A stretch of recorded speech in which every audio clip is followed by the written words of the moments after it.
기어이 일본이 미국의 분노를 폭발시켰습니다. 미국 정부는 한미일 3자 협력을 핵심 요소로 규정하고 일본 측에 한국과 관계를 개선해달라는 뜻을 계속해서 전달해 왔는데 일본이 되려 더 강도 높은 한국 때리기를 저질러버리자 바이든 미국 대통령이 노이로제에 걸린 것입니다.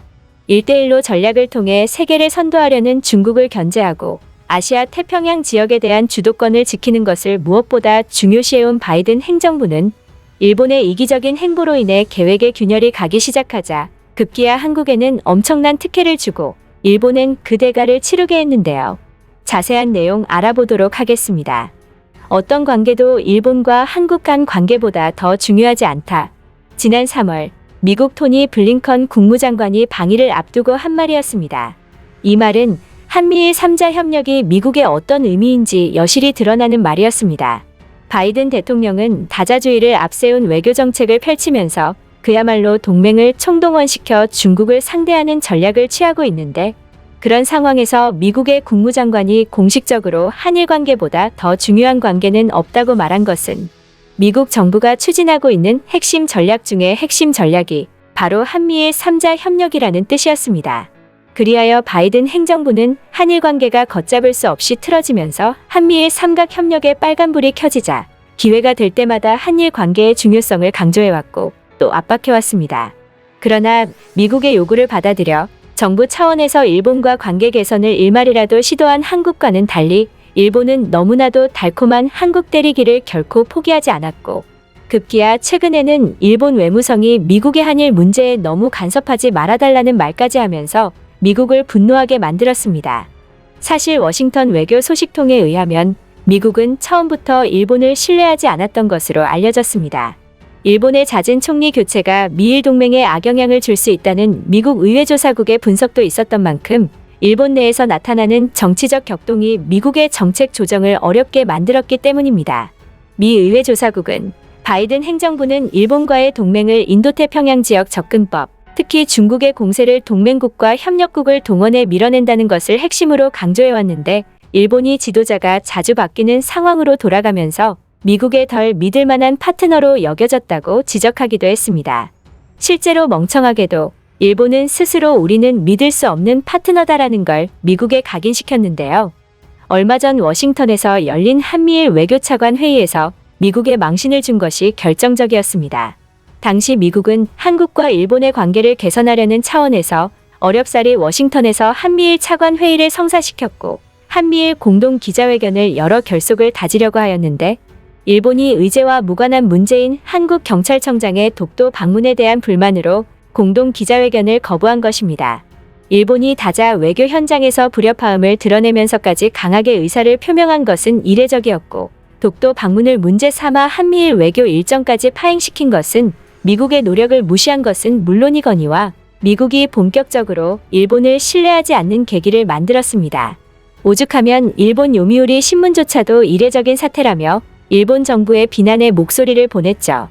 그리고 미국의 분노에 불을 지핀 것이 바로 최근에 일어난 독도를 위시한 군사 도발이었습니다. 일본은 1월 병력을 동원해 도서 탈환 훈련을 강행하기로 결정했습니다. 일본이 선을 넘는 독도 도발을 하고 있는 상황 속에서 이른바 독도 탈환 부대라고 알려져 있는 수륙기동단을 동원하여 독도에 대한 실질적 군사 위협을 시작한 것입니다. 수륙기동단은 일본 자위대 가운데 유일한 상륙작전을 전문으로 수행하는 부대입니다.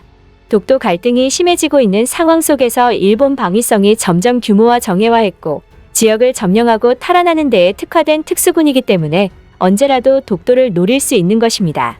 뿐만 아닙니다. 최근 일본 정부는 해상자위대의 잠수함에 지상의 목표도 공격 가능한 국산 장사정 순항미사일을 탑재하는 방향을 검토하겠다고 밝혔는데요.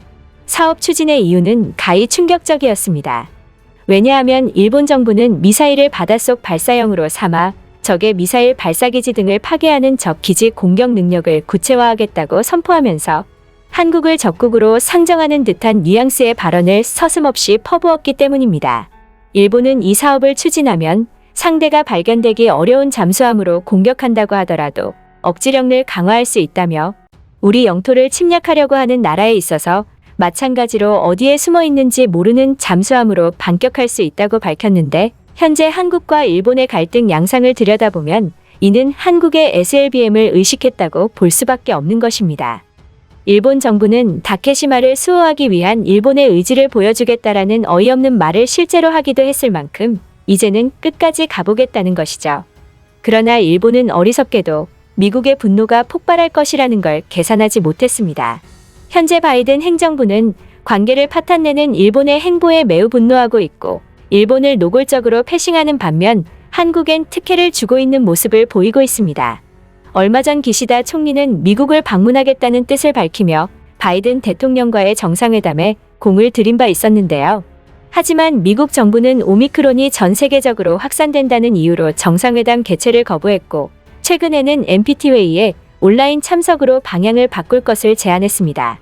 NPT 회의에 이례적으로 총리가 미국을 방문하면서까지 정상회담을 하려고 했는데 미국의 일방적인 거절을 당한 것입니다. 심지어 미국은 2년 만에 열릴 예정이었던 한미일 국방장관 회담에도 불참하겠다고 통보했는데요. 한미일 삼각 협력을 무엇보다도 강조한 미국이 중국과 러시아로 인해 국제정세가 매우 엄중한 지금의 상황에서 회담을 미룬 것은 매우 이례적이라는 평가가 나옵니다.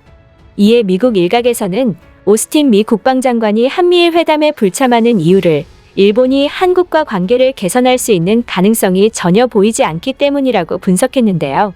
왜냐하면 2년 전 미국의 중재로 열린 한미일 국방장관 회담에서 일본의 수출 규제, 지소미아 파기를 둘러싼 신경전, 해상자위대 초계기의 위협 비행 등에 거듭된 악재로 한미일 3국 회담이 뚜렷한 성과를 내지 못했는데 지금 일본이 한국과의 관계를 파탄내고 있는 상황에서 가봤자 뭐하겠냐는 것입니다. 이것은 미국이 관계 개선 요청을 거부한 일본에게 분노했다는 증거인 셈이죠. 또한 더 확실한 증거는 미국이 한국에만 특혜를 주고 있다는 것입니다. 현재 미국과 한국은 더욱더 관계가 견고해지고 있는데요. 미국은 한국과 본격적인 경제 기술 동맹 강화 단계에 들어가고 있는 등 장기적인 국익 관점에서 일본보다 한국이 더 많은 도움을 줄 것으로 판단하고 있습니다. 특히 반도체 배터리 등 미국의 주요 전략 품목 생산에 긴밀히 협력하기로 한 것에서 굉장히 큰 성과를 냈고 이미 양국은 안보 동맹의 개념이 포괄적으로 확대돼 견고한 가치 동맹, 경제 동맹으로 이어지고 있다는 분석이 나오고 있죠. 특히 일본이 가장 충격을 받은 것은 일본이 그토록 원했던 6세대 전투기를 한국이 미국의 도움을 받아 개발에 박차를 가했다는 것이었습니다. 일본은 스스로 한국보다 미국의 대중 압박 요구에 잘 동참하고 있다고 생각하여 당연히 미국이 한국이 아닌 자기들에게 6세대 전투기 개발을 지원해 줄 것으로 생각했는데 미국은 한국이 유일하게 기술적 균형을 이루고 있다는 이유로 한국 개발 지원에 들어간 것입니다.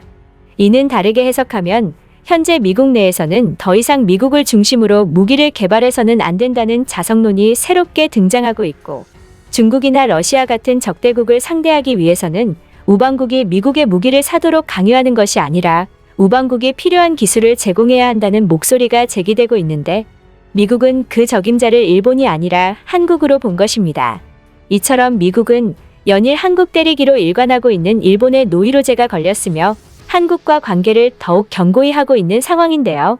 앞으로도 일본이 스스로 자멸의 길에 빠지게 계속 도발을 해줬으면 좋겠습니다. 끝까지 시청해주셔서 감사합니다.